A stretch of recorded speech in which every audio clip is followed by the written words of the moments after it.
लाख पढ़ लो किताबें, नहीं कुछ असर हो न जब तक के गुरु की जो करुणा नजर।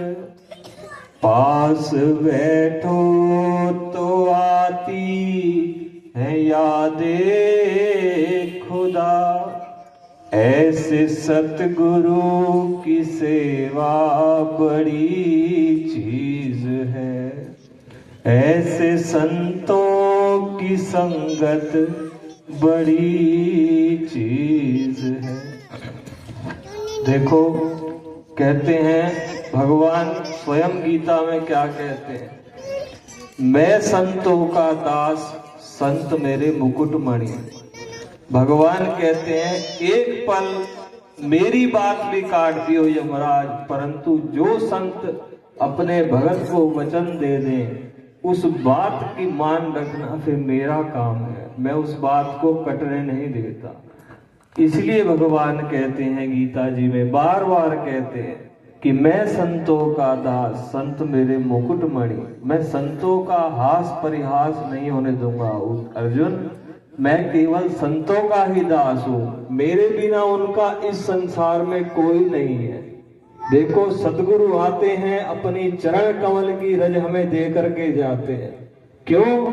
क्योंकि सदगुरु ही ऐसे हैं जो सब तीर्थों का वास संतों के श्री चरणों में होता है। जहां संत प्रत्यक्ष रूप में बैठ जाते हैं वहां सब तीर्थों को आना ही पड़ता है। जब सब तीर्थ आ जाते हैं और उन चरणों को हम अपने मस्तक पर लगा लेते हैं उस धूलि को, तो हमारा भी उद्धार निश्चित हो ही जाता है। तो ऐसे सदगुरु के सानिध्य में बैठ करके जोरदार ताली बजा करके पहले सदगुरु का स्वागत करो कि आप हमारे यहाँ आते हो, चांद चार लग जाते हैं हमारे मोहल्ले में भी। हमारे यहाँ भी संकीर्तन की गूंज उठ जाती है, सदगुरु आपके आने से बाहर आ जाती है। तो देखो, सब ताली बजा करके सदगुरु का आह्वान करो, गुरु जी हमारे ऊपर भी अपनी कृपा दृष्टि डालें। हमारी भी नौका डगमगा रही है, जो उसमें भी गुरु नाम की लगाव लग जाए और गुरु खींचते हुए उसको आनंदपुर से बैकुंठ धाम की ओर ले जाए, हमारा भी तो उद्धार हो।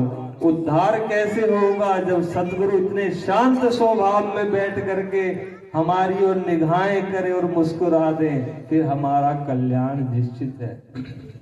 आओ अब सतगुरु के श्री चरणों में बैठ करके क्या कहेंगे, वो सतगुरु मेरे कलम हथ तेरे, कलम हथ तेरे,